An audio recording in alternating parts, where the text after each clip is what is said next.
Gary Ridgway.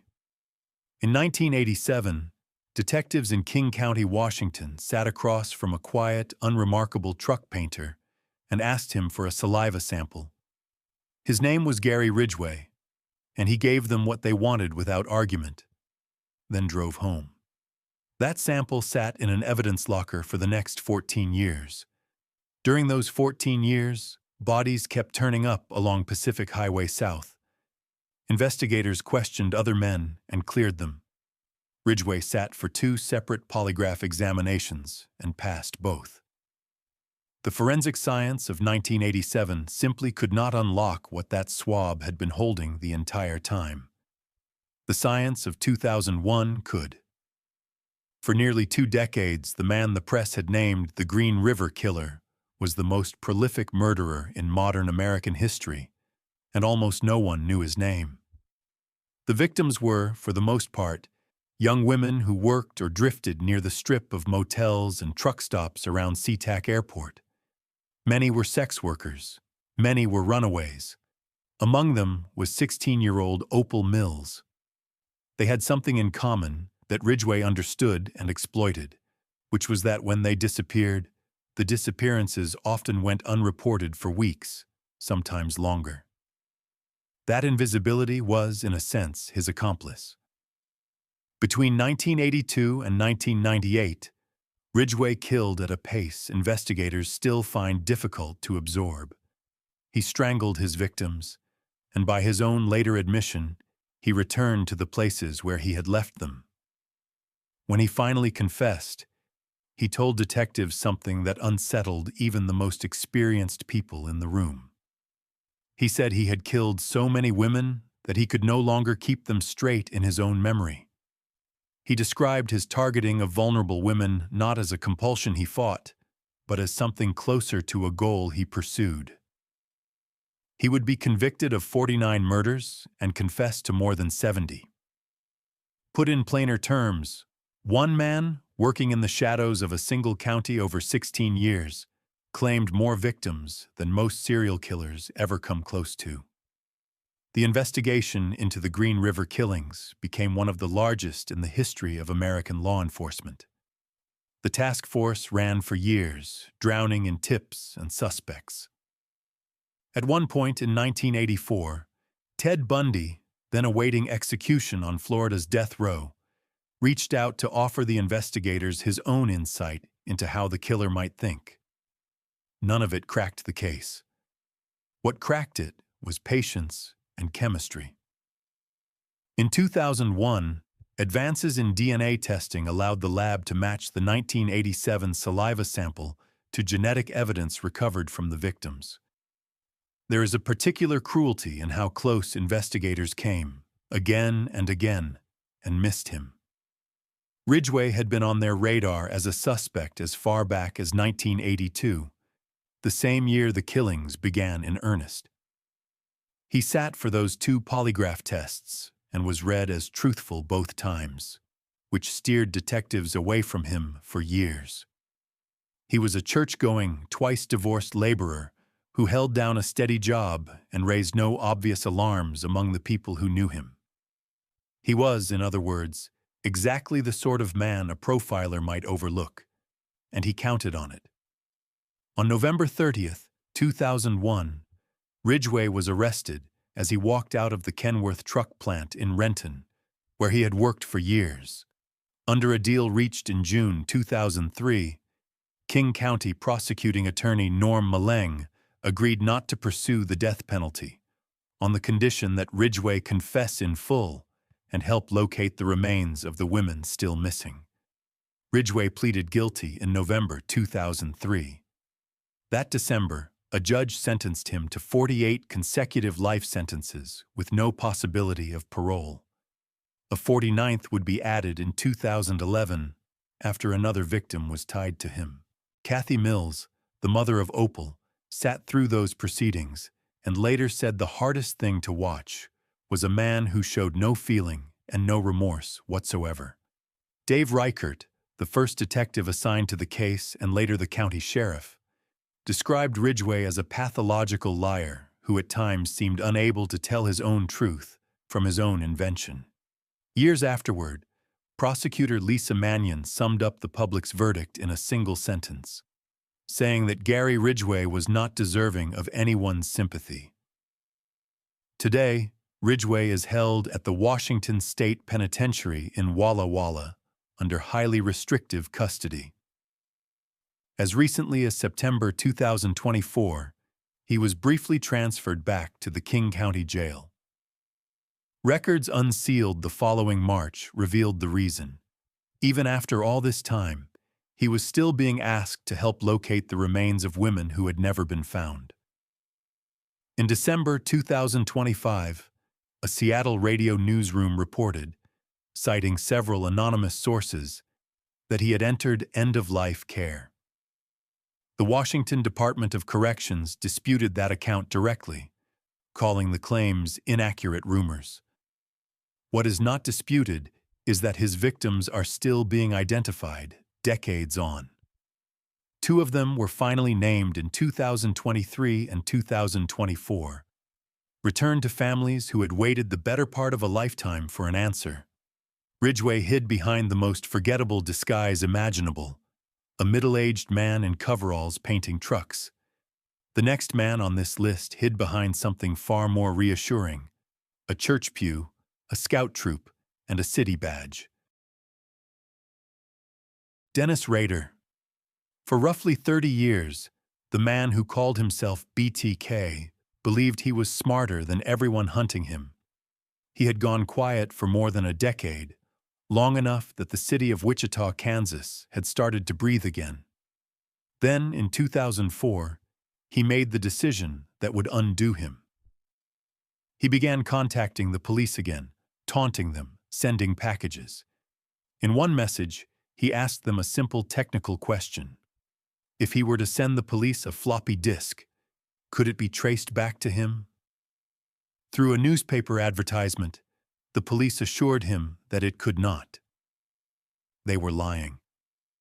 In February 2005, a purple floppy disk arrived at a local television station. Buried in the metadata of a document on that disk were 2 pieces of information that ended a 30-year manhunt. The file had last been modified by someone named Dennis, and it pointed back to Christ Lutheran Church. Dennis Rader was the president of the Congregation Council at that church. What is hardest to understand about Rader is the silence. He killed, and then he simply stopped writing for 13 years. He went to work, led his congregation, coached scouts, and raised his children, and the city slowly convinced itself that BTK was dead, imprisoned for something else, or gone for good. He did not come forward out of guilt. He came back because he could not stand being forgotten. When a book and a newspaper retrospective revisited his crimes around the 30th anniversary, Rader could not tolerate the idea of being misremembered, so he started mailing the police again, hungry for the recognition only he could claim. On the surface, Rader was the kind of man neighbors trusted. He was an Air Force veteran, a Cub Scout leader, a married father, and a compliance officer for the city of Park City, who enforced code violations and even installed home security systems, sometimes for residents who were frightened of the very killer he secretly was. And somehow, it gets worse. He had photographed himself bound and posed in disguises, acting out the fantasies he inflicted on others, keeping the images hidden away among the trappings of an ordinary suburban life. His victims spanned from 1974 to 1991, 10 people in all. The first were the 4 members of the Otero family, killed inside their own home on a single January morning in 1974. 2 of the 4 were children. When the surviving Otero children came home from school that day, they walked into a house that had taken everything from them, and the investigation that followed would document a scene whose cruelty became the foundation of everything investigators later understood about him. The acronym Rader gave himself, the one he used to brand his letters to the press, stood for Bind, torture, kill, and it described the pattern he carried out against the adults he murdered, among them Nancy Fox and Vicky Wegerle. He treated his crimes as something to be planned and refined, and the cold precision of that planning is part of what allowed him to vanish back into ordinary life for so long. Once police had a name from that floppy disk, they needed proof. They obtained a sample from a medical procedure his daughter had undergone, and familial DNA testing connected her to genetic material recovered from beneath the fingernails of one of his victims. The math was undeniable. Rader was arrested on February 25, 2005.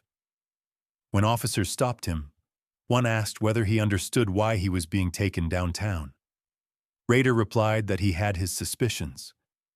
During his interrogation, after he realized the floppy disk had betrayed him, he asked the detective why the police had lied to him. The detective answered plainly that it was because he was trying to catch him.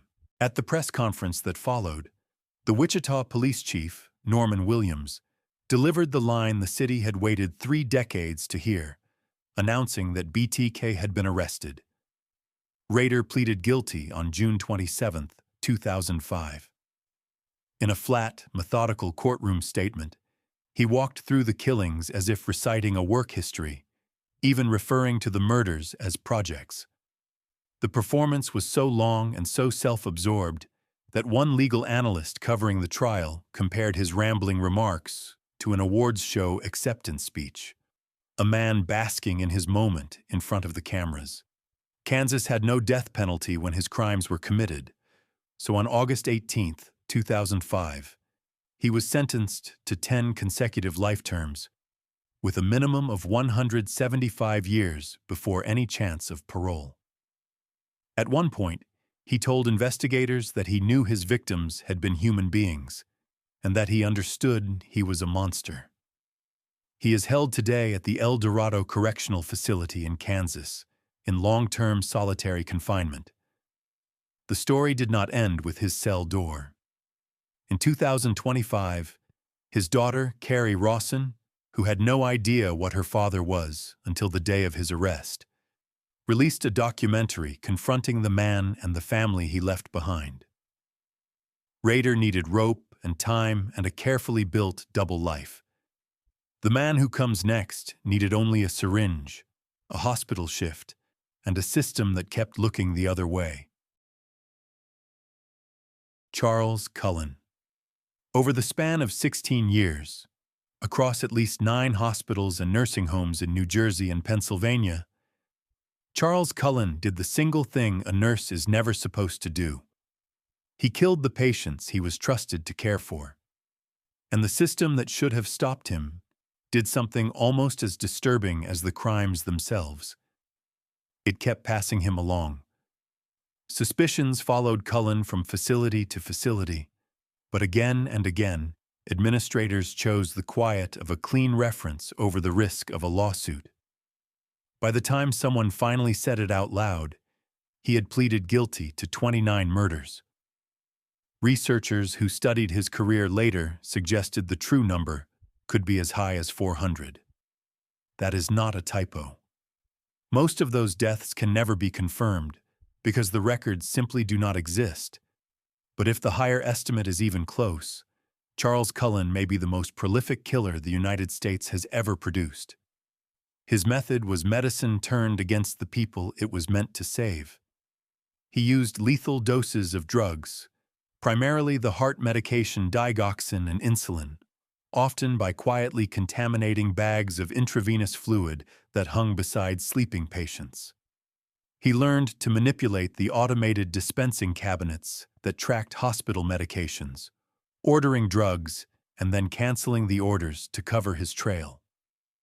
To anyone reviewing the records casually, nothing looked wrong, and a patient slipping away in a hospital bed rarely invites suspicion.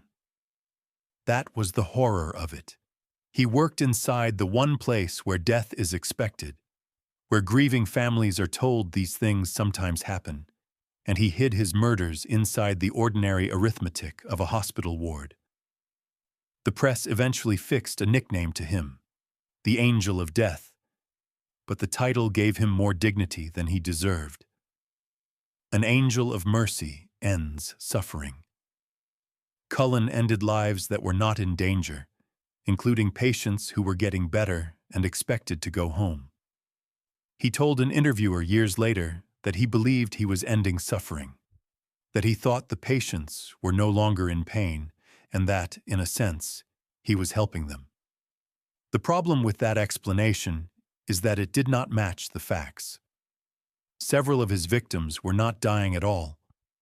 One of them was a priest, Reverend Florian Gall, who was recovering from pneumonia. Cullen was not a man who hid his instability.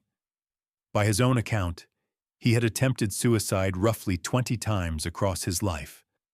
The first when he was only 9 years old. He drifted through a long, troubled nursing career marked by complaints, odd behavior, and quiet dismissals, and yet hospital after hospital let him resign and move on rather than confront what they suspected. The reason was depressingly practical. Naming him as a danger meant inviting a lawsuit, and so each facility chose to make him someone else's problem. Every time they did, the body count grew. The end came at Somerset Medical Center, where staff noticed two things that did not add up. Patients were showing dangerously abnormal digoxin levels, and Cullen was accessing the medical records of patients who were not in his care. Investigators were tipped off, and a fellow nurse who considered Cullen a friend, Amy Loughran, agreed to wear a wire to help gather evidence against him. Her cooperation was the turning point. She kept talking to a man she had trusted, knowing what he was, and her work gave police the confessions and detail they needed. He was arrested on December 12, 2003. Cullen pleaded guilty under an arrangement that spared him the death penalty in exchange for identifying his victims.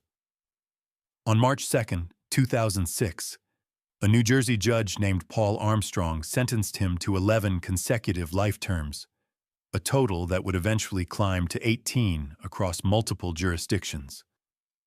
His earliest theoretical parole date falls centuries from now, well beyond any human lifespan. His behavior in court was as strange as his crimes.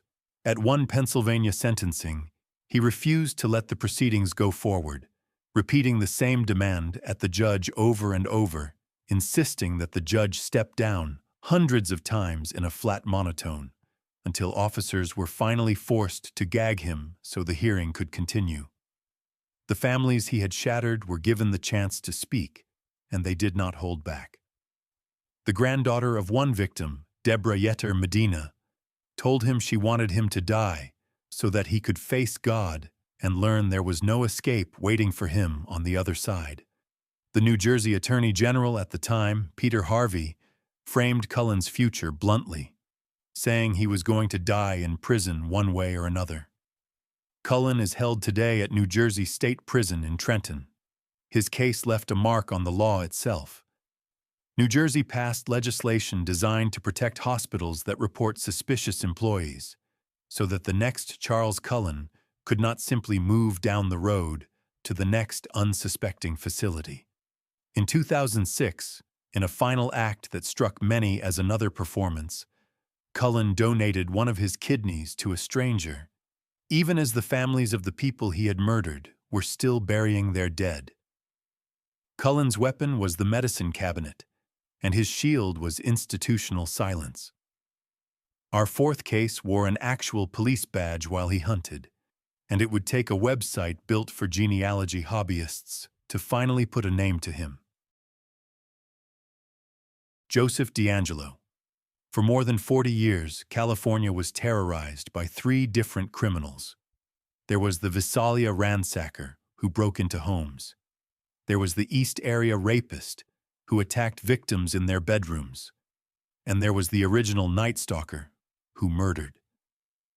The public never connected them, because no one realized the three were the same man. He committed some of those crimes while wearing a police uniform, and when he was finally caught in 2018, at 72 years old, It was not a detective standing at his door who found him. It was a family tree, assembled by amateur genealogists on a public website.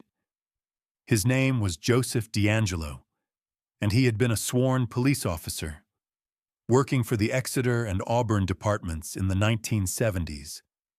He was committing crimes during the same years he carried that badge. In 1975, he shot and killed a Visalia professor named Claude Snelling. You would think someone working that closely with a man living that kind of double life would have noticed something. No one did.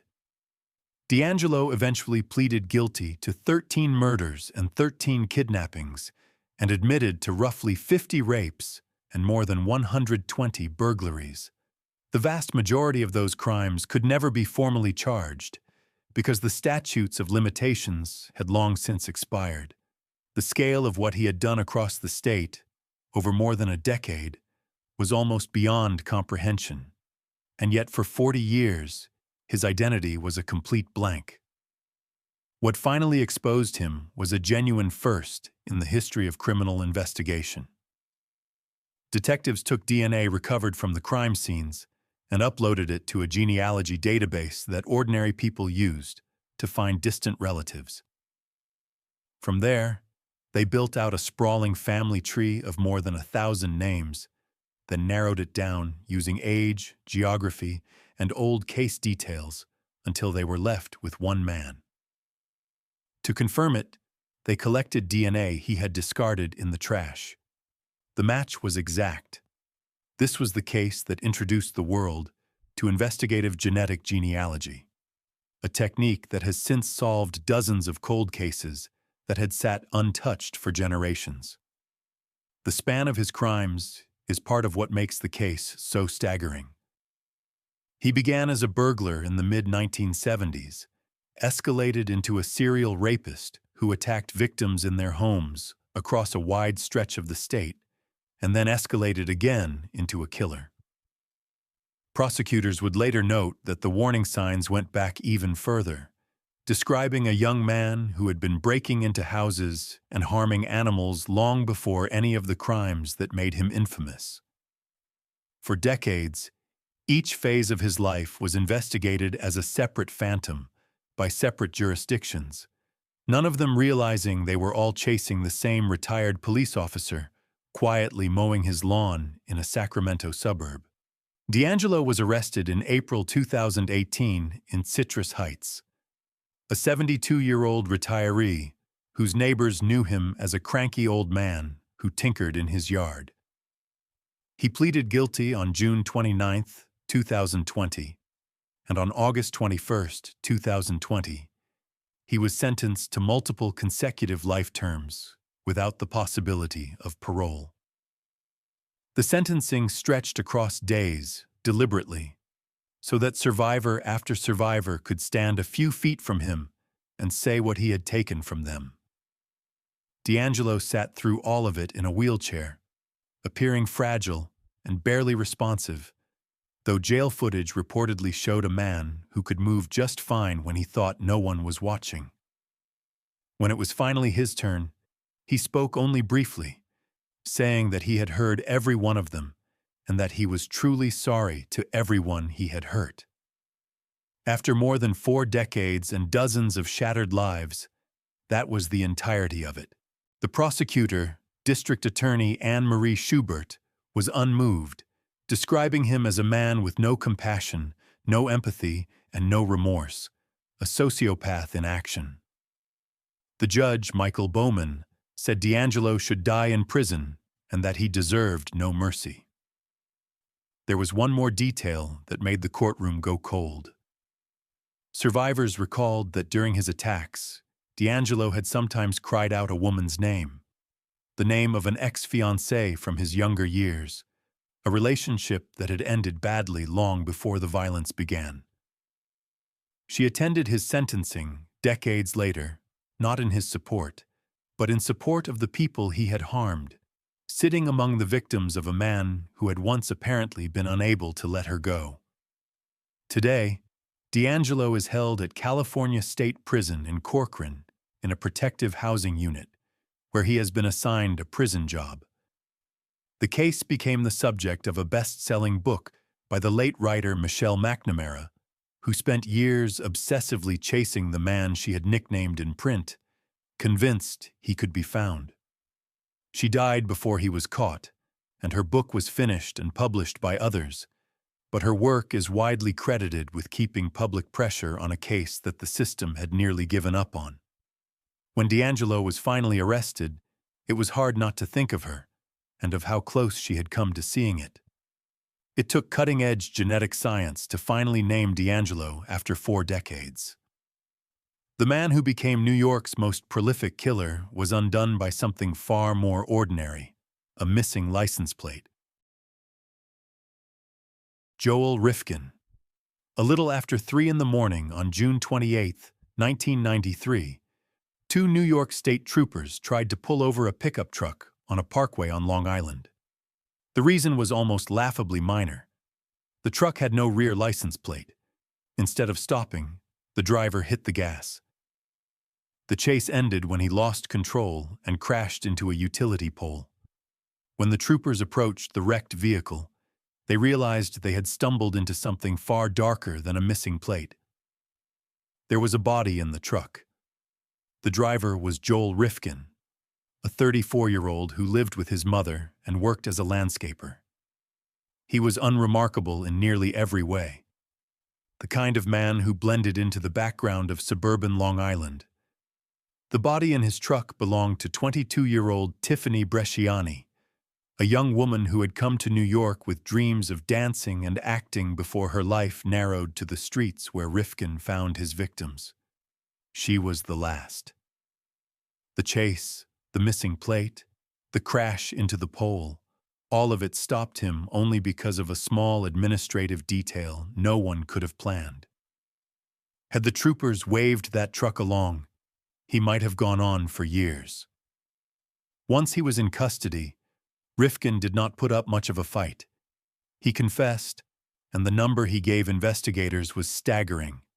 He admitted to killing 17 women over 4 years, most of them sex workers from New York City. He even drew maps to help police locate where he had left them. Ultimately, he would be convicted of 9 counts of murder, making him the most prolific serial killer in New York's history. His first known victim, a woman later identified as Heidi Balk, had been killed back in 1989. What was found of her was so deliberately scattered, with part of her left in a paint can on a New Jersey golf course, that she went unidentified for 24 years and was not given her name back until 2013.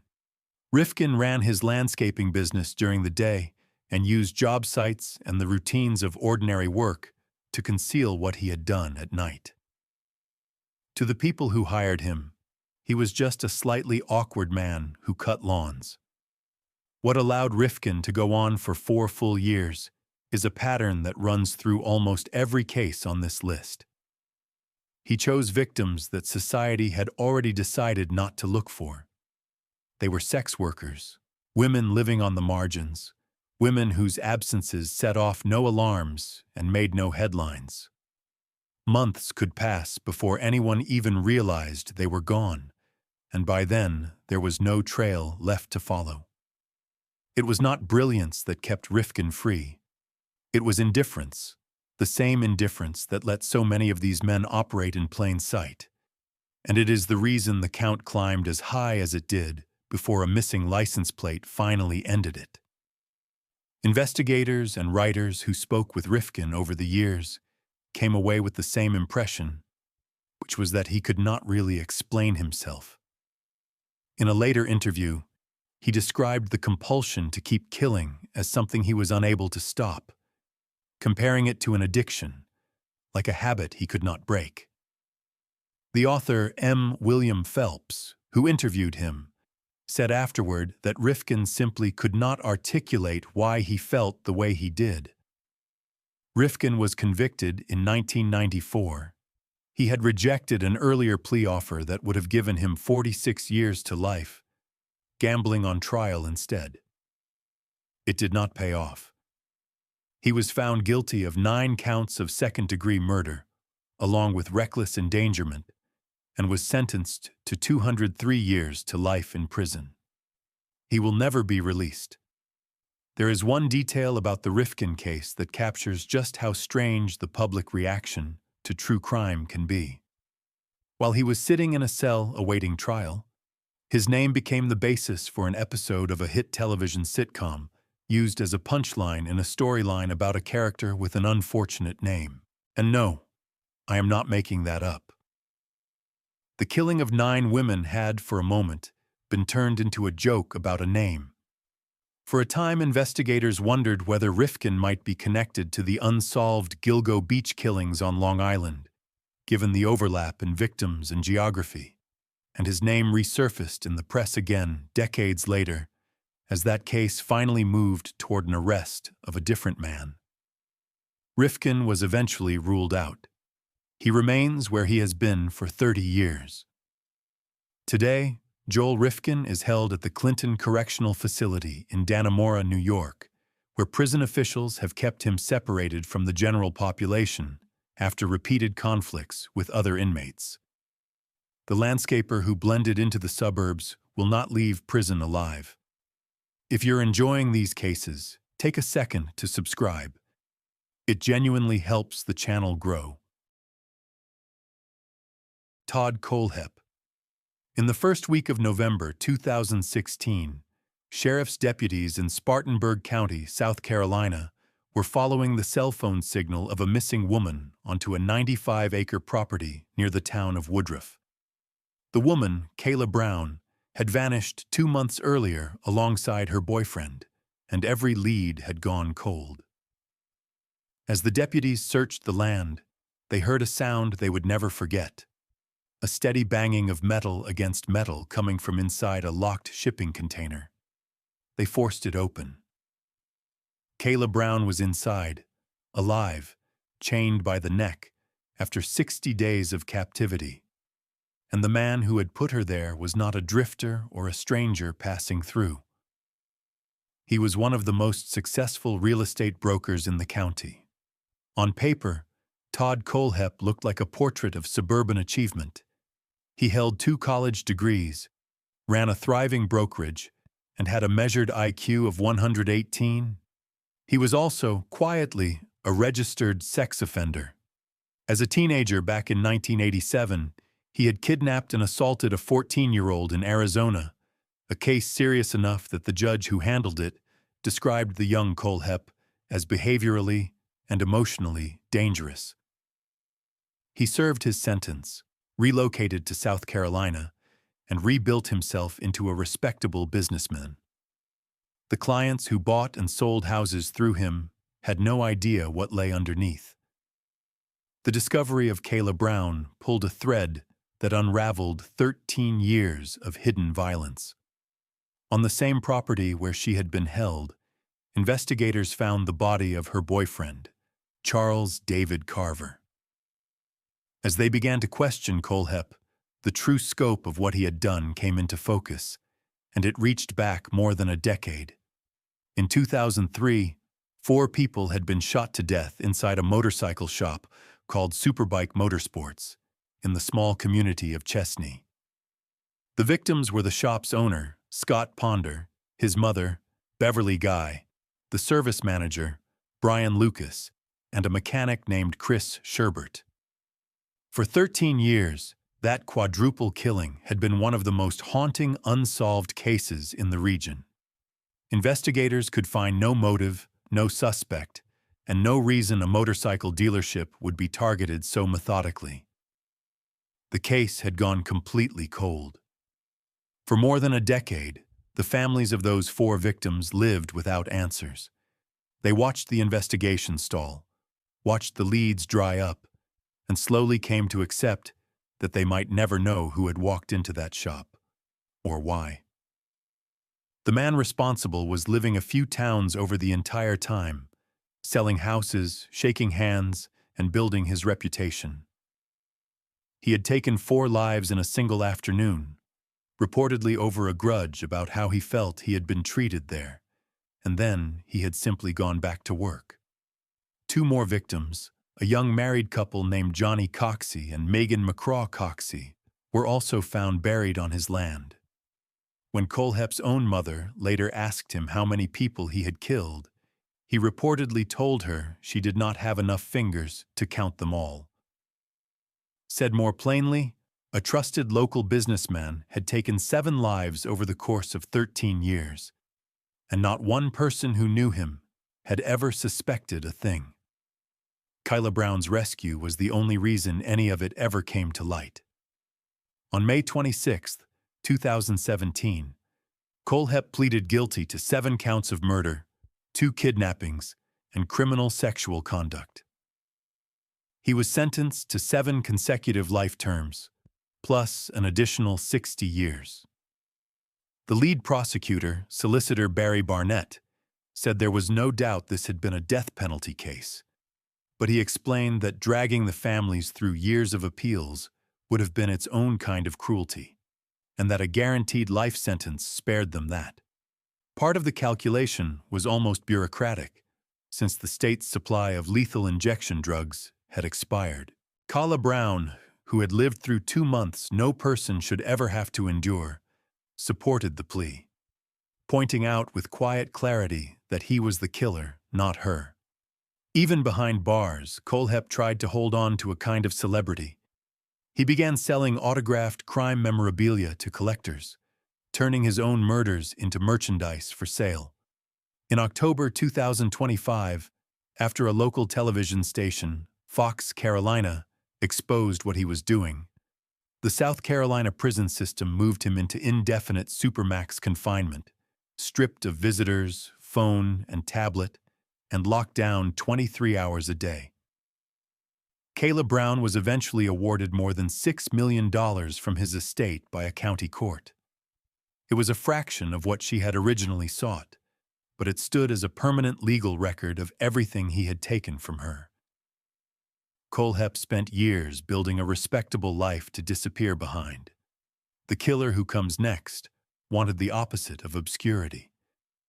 He was so desperate to be recognized for what he had done that he began signing his confessions with a smiley face.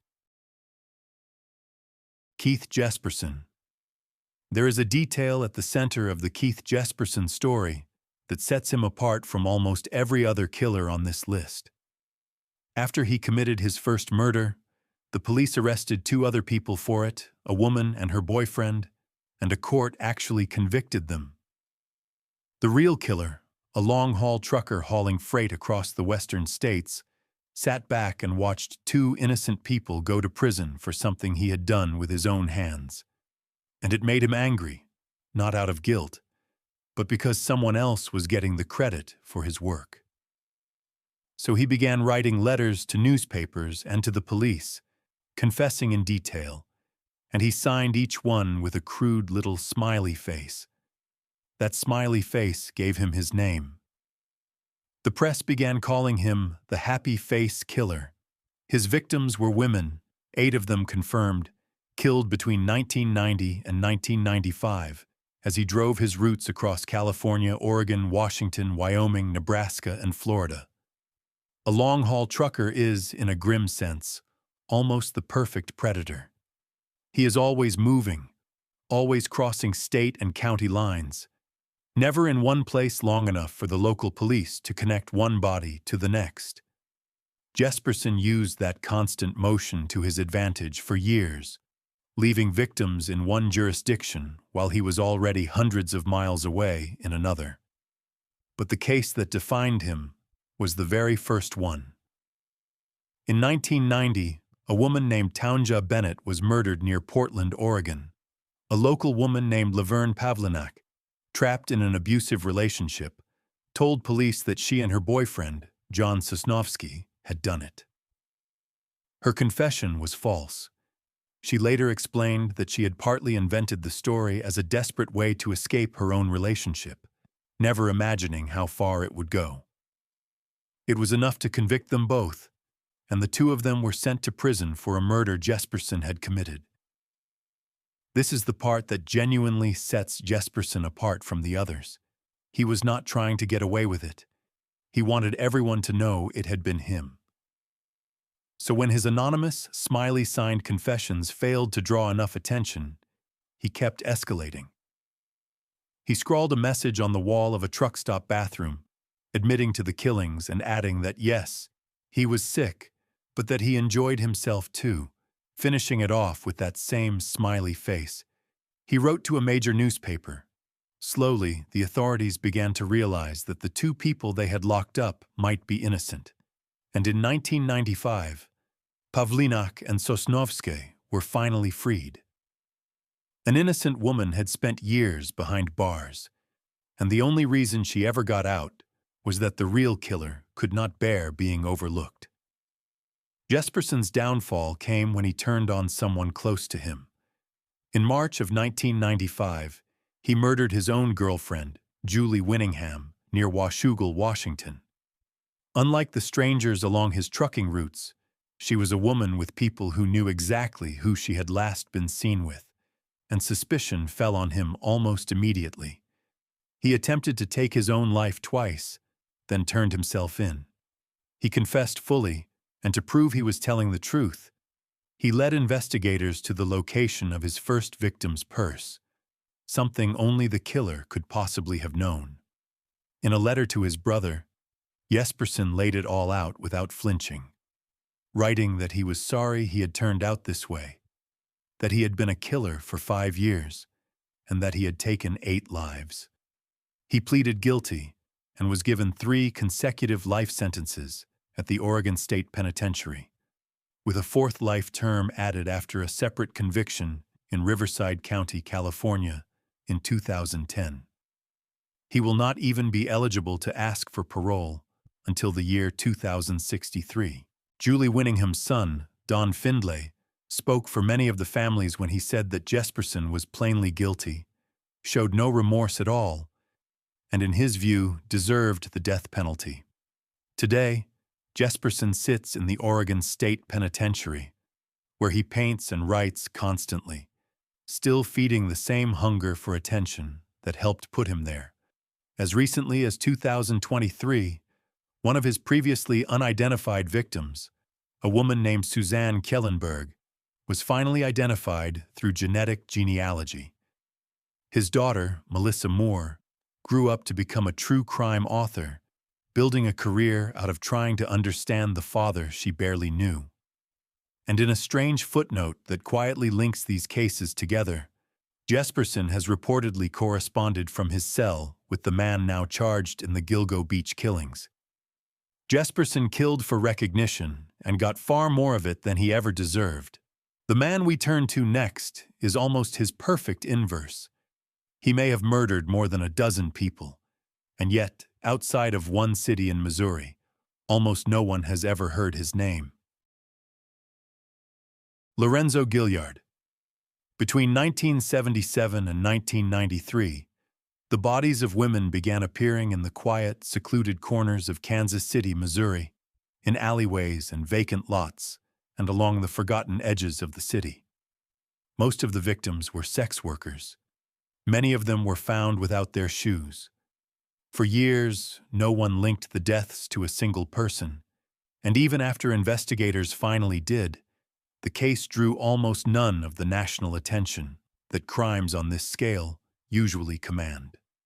The man at the center of it would be connected to 13 deaths and convicted of 6. And yet, if you have never once heard the name Lorenzo Gilliard, you are far from alone. Gilliard was not a shadowy outsider lurking on the fringes of the city. He was a supervisor at a local trash collection company, a former airline employee, a man with a steady paycheck and a place in the community. What few people around him knew was the family he had come from. His father was a convicted rapist. A brother and a sister had each separately been convicted of murder. Violence in the Gilliard family was almost a kind of inheritance. His victims ranged in age from 15 to 36. In court, the prosecutor, Jim Kanatsar, laid out for the jury the pattern that tied the killings together, telling them that the victims had all been strangled, that all of them showed signs of having struggled, and that all of them had been found missing their shoes. It was a signature, repeated again and again across 16 years, and it pointed steadily toward one man. What finally caught Gilliard was the same force that caught so many killers of his era, the slow and patient advance of forensic science. For most of the years he was active, there was no central effort tying these deaths together. They were spread across time and across the city, investigated piecemeal. And the women who died were so far outside the public's concern that no sustained manhunt ever formed around them. That changed only when cold case work caught up to him.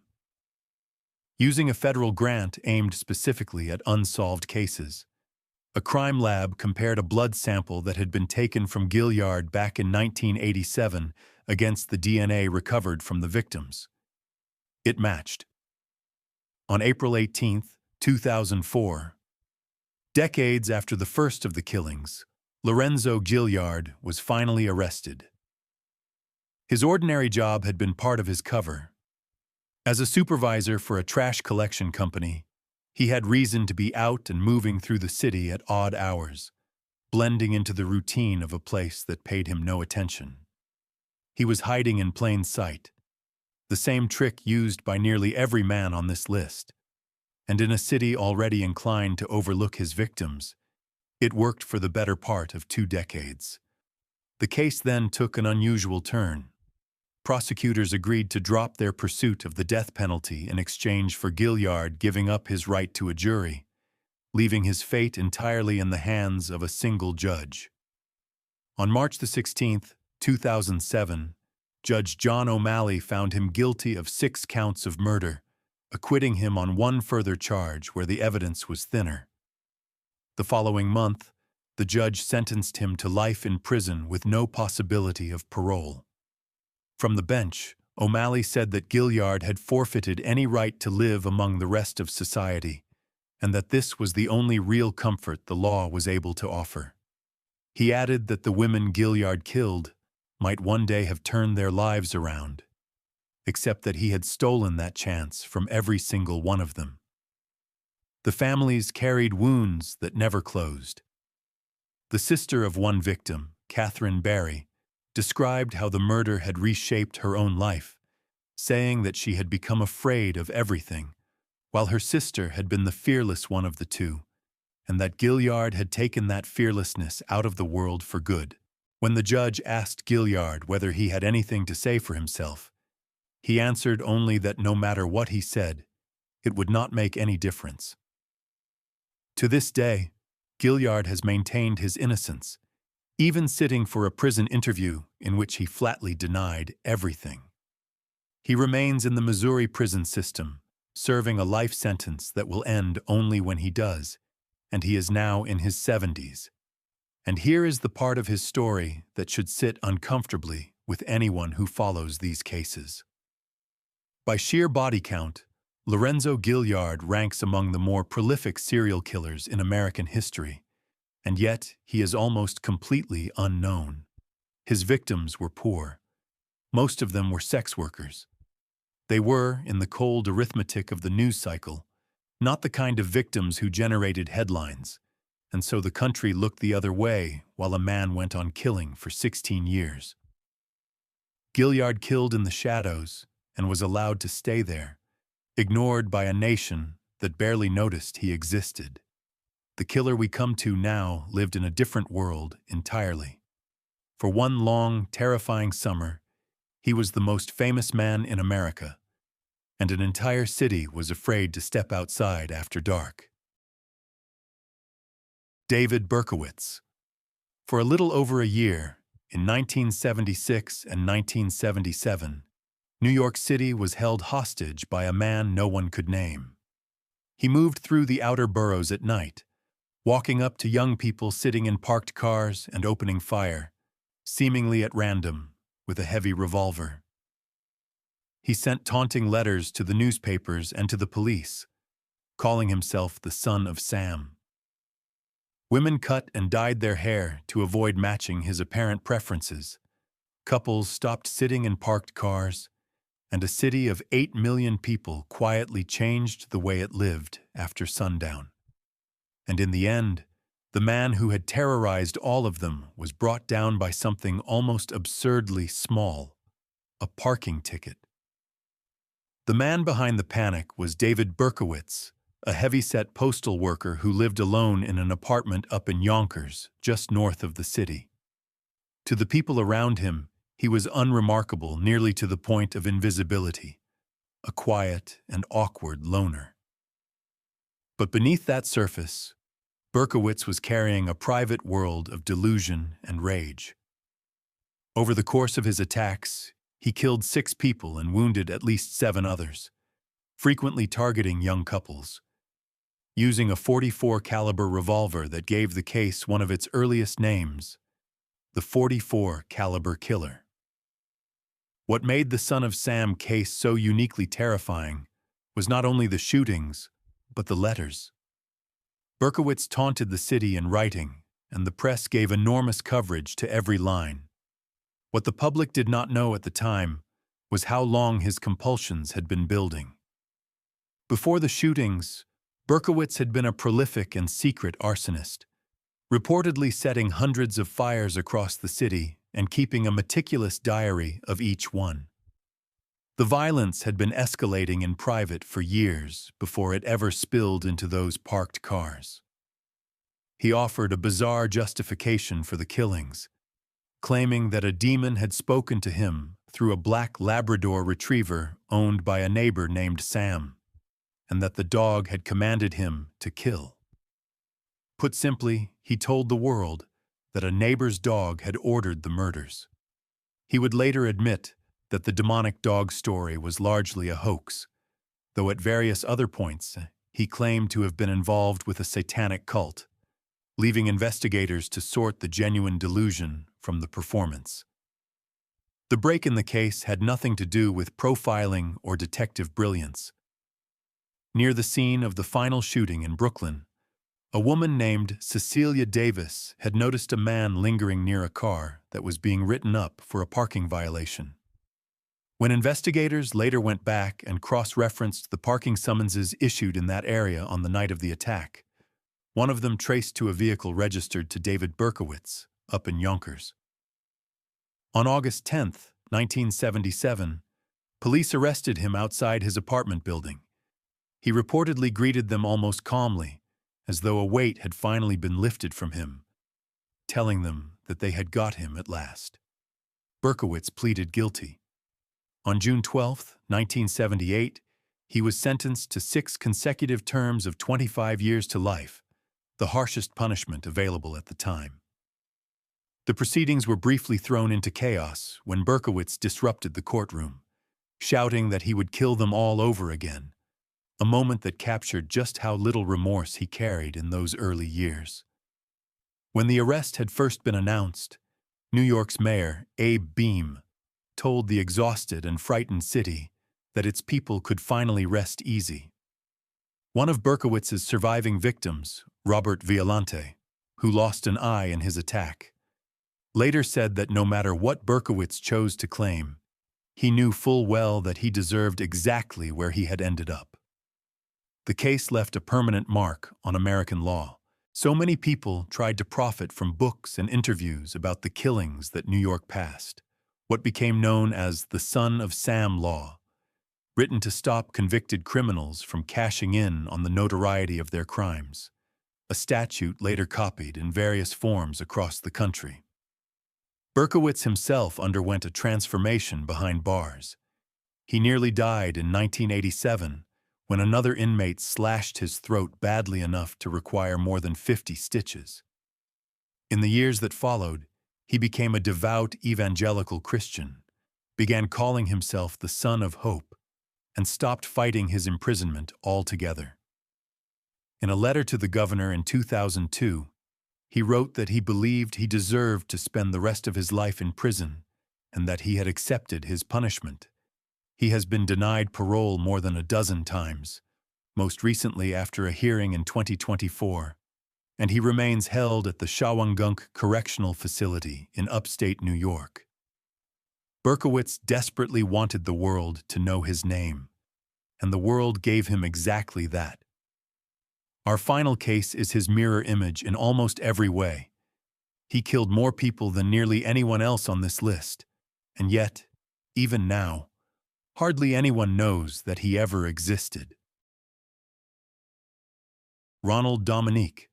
Over the span of nearly a decade, across the bayous and back roads of southeastern Louisiana, the bodies of at least 23 men and boys were discovered in ditches, in open fields, and in stretches of sugarcane, scattered across 8 different parishes.